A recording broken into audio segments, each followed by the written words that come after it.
Thank you, Madam Chair. And I do want to comment briefly on what Mr. Bilirakis said about in-person um, and why we're doing this today.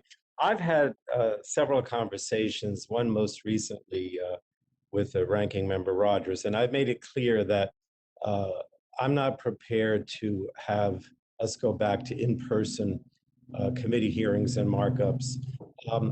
Without belaboring the point, because I don't really want to get personal. The problem is that we know that there are many members who are not vaccinated. From a privacy point of view, I don't think I can demand that the Republicans give me a list of who's vaccinated or not, so that therefore the ones that are vaccinated show up at an in-person hearing, and the ones that are not do not. The same is true of the staff. I'm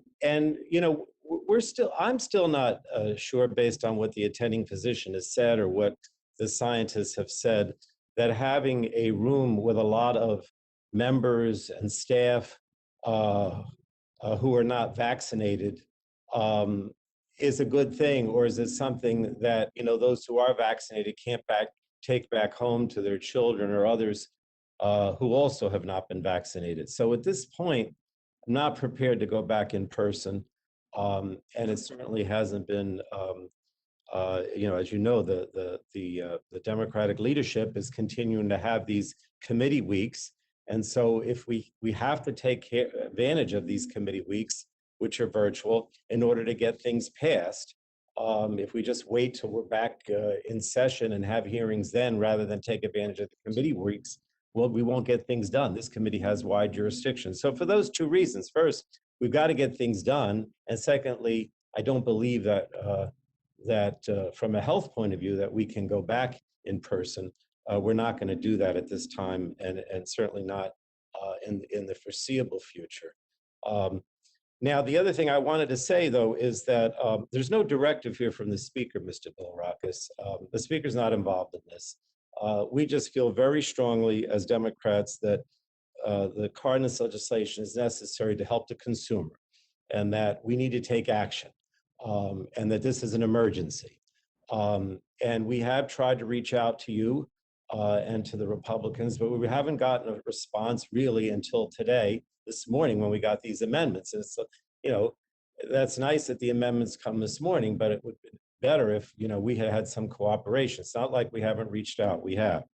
So again, let me just go to say a little bit about the substance rather than just talk about process. But as you know, last month, the Supreme Court made a decision on Section 13B that has undermined, if not eliminated, the FTC's ability to get restitution in fraud cases and other matters currently being investigated by the agency. And as a result, consumers are being left out in the cold and simply do not have to, and I don't think it has to be this way. So, for 2 years, we've been trying to fix this.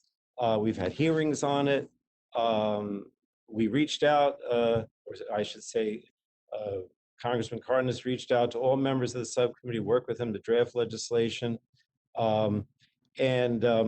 You mentioned the then FTC Chairman Simmons continued to reach out to Democrats and Republicans. So again, I don't even know what else to say. The day has come to do this. Last month's decision turned this worst case scenario into a reality and produced a crisis. And following that decision, we held the hearing on the legislation before us today, and no specific changes to the bill were suggested by the Republicans until this morning. Let's be clear. The bill we're considering is about returning money stolen or otherwise illegally taken away from our constituents. It's about forcing companies that have broken the law to repay the consumers they have harmed or defrauded. And this money that they would get back allows hardworking families to pay rent, feed their kids, make ends meet. It's helped, this 13B has helped thousands of veterans and those who want to go to college. So I don't see, there's no statutory authority can replace what the FTC lost.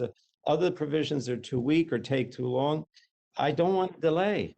And I just want to thank Tony for his leadership on that issue. I urge my colleagues to support the bill to ensure that the FTC is the consumer protection agency that Americans deserve. It's that simple. I yield back, Madam Chair.